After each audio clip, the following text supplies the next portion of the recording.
大家好，我是 Aceson 了。今天来跟在开场，跟这个香港玩家，对，又是那个很稀有的香港玩家打的一场比赛。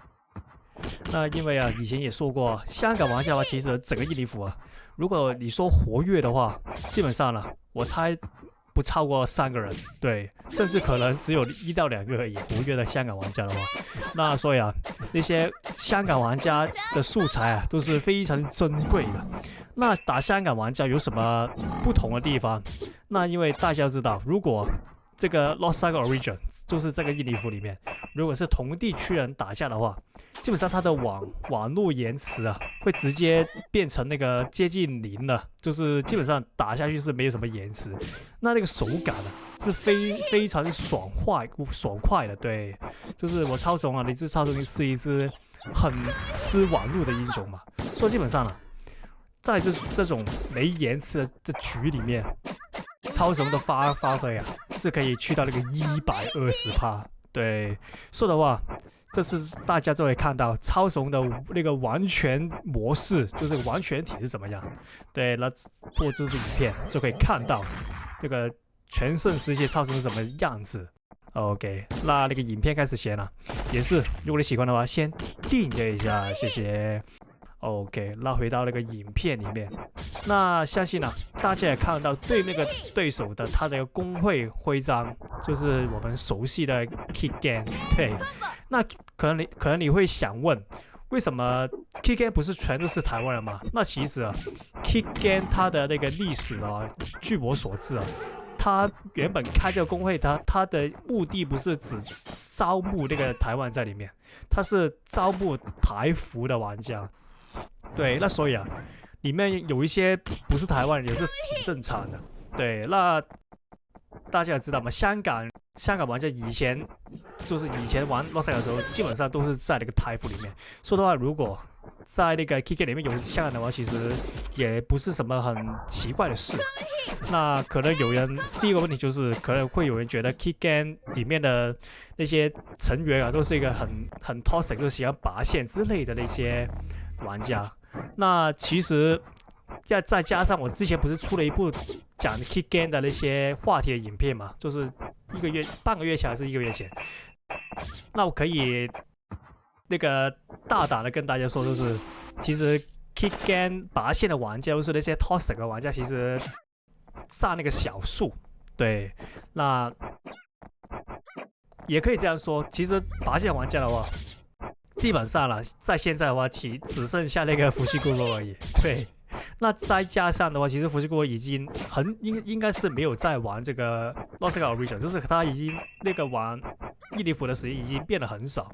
那所以说，其实这个 KidGang 里面的那些成员大部分都是一些正常人。那所以的话，我们如果真的要看到 KidGang 的成员的话，其实也不需要过分的担心。就是以我来说的话，因为其实里面基本上10之8九都是正常人。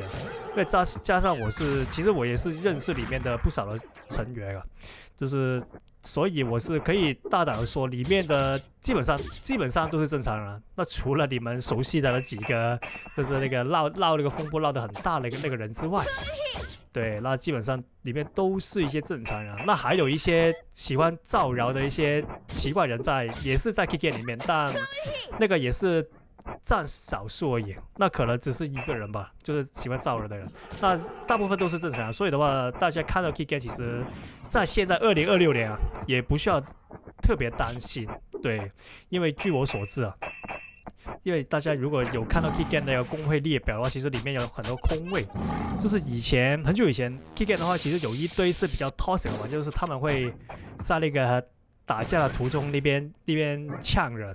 对，那我也是他们呛的那个其中一个目标，就是他们打那个阵营战，就是一个团战的时候，他们会打着做一些很 toxic 的东西，例如说他会在你面前做动作，对，或者会直接在那个聊天系统里面说一些很过分的话或者很奇怪的话。那对，但那些玩家以我所知基本上都已经退游了，就是已经退出这个 Lost Saga 印尼服。就基本上就没有玩了。再加上他已经好像那些人都已经退出这个 KidGang， 那所以的话，我觉得 KidGang 现在应该十之八九都是正常人，除了我刚才说的一些什么造谣的东西之外，那基本上就是这样。所以的话，也算是帮这个 KidGang 平反一下吧。对，就轻轻的说一下，就是不是所有的台湾玩家都是一些奇怪的玩家。对，那我们回到这个影片里面，那这是打这个香港玩家，那他是用这个关羽啊，就是那个关羽，其实挺少见，因为其实关羽这个也在2026年啊，尤其是其实已经是比较在那个大环境里面已经是一个比较弱势的英雄。那但是如果他是会做到这个关羽的那个跳重低那个技巧，那什么技巧？就是关羽跳重低不是会飞条龙出来，飞条龙出来吧？那他有个技巧就是他可以把那个地下的人用一条龙打2 combo。就是他跳重低，这个可以打地下嘛？那正常的话，他只会打1 combo。那如果他会那个技巧的话，他是可以打2 combo。那有什么用？那他就可以在那个地板疯狂那个跳重低，来做那个很疯狂的输出啊。那大致上，如果他会这个的话，基本上我是很难打。但我看起来打起来的话，他应该是会的。但那个成功率不高 ，OK， 那个就是所以的话，其实就没什么大的威胁性。那再加上就是另一点就是，我以前啊有一个也是玩到 Saga 的朋友吧，他也是用关羽的，所以的话，以前我是很喜欢跟他单挑1打1。那所以说打关羽的话，其实我也是蛮有经验的。那这边的话，应该再把他打倒第1次他就死了那个血量的话，啊试一下，哎可以，哎呀可惜啊，那。如果是零延迟的话，其实圣兽的那个360反应也是蛮难破防的。这边一个头盔，OK。因为如果是连 delay 的话，就是零延迟的话，基本上他的如果用圣兽来防的话，他只要看准我飞过来那一下，那就他基本上就可以防到了。那而且我是很难做到一些比较有特色的一些超时空。那个抓防御的那个技巧，因为零防御其实是蛮难做到的，那个手感完全不同。基本上我是没练过零延迟的那个类似抓防御的那个手法，所以的话是有点困难。但没差，因为它主要是用关羽嘛。那我们打关羽不要 spawn cam， 为什么不要 spawn cam？ 是因为啊，他关羽那个重低就是扫一下嘛，它是。我在想，它应该是360度的。那我只要 spawn cam 那一下冲过去，他按那个重点，我会被他直接扫去那个掉落去。所以的话，我建议这边射下去，没有，他应该是还没有技能。可以啊。那个反而那个零延迟那个黑毛手感不太好，应该说不太习惯，导致我黑毛直接失手啊。那但是没差，我们零延迟的超虫是很强的。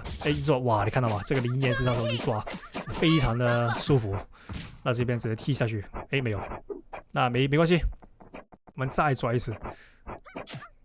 那这边的话，应该是直接再抓可以啊。这边抓了之后给他黑毛，可惜啊，因为我刚才打算踢下去了一下，应该是怕他那个。凛冽头盔，对这边的别 spawn cam 跳走 ，OK。这边的话我是很刻意啊，等他那个重低扫完之后，我才来那个 spawn cam 抓他，就是很有一个意思。如果大家打那个关羽的话，有机会打关羽的话，有个意思就是你的攻击永远不要在他那个按重低扫一下的时候进攻，因为基本上他是会把你直接打走了。这边可惜啊，那。可以，那看起来我的血量是有优势啊。那这边直接开 SD 抓他，那看能不能再逼他技能。如果他不开剑的话，我们直接抓他。那再把他拉出去，用黑毛。那这边的话，我要逼他开那个披风啊。OK， 这边不错，因为我把他拉了出去，然后他这个血量的话，他不开披风了，基本上就会死掉。那他这边披风开了的话，那我就不用怕他那个春秋秘籍。对，那基本上他这局的话，如果能在第一前，OK， 能够在第一前抓到他的话，他应该就是等于死了。那可以，那这边直接把他收掉了。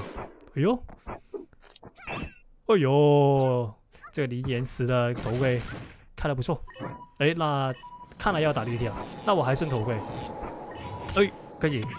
这样的话，你看准左上角时间啊，不要让它。哎，可以。那这边都应该完结了，那就完结了第一个小时。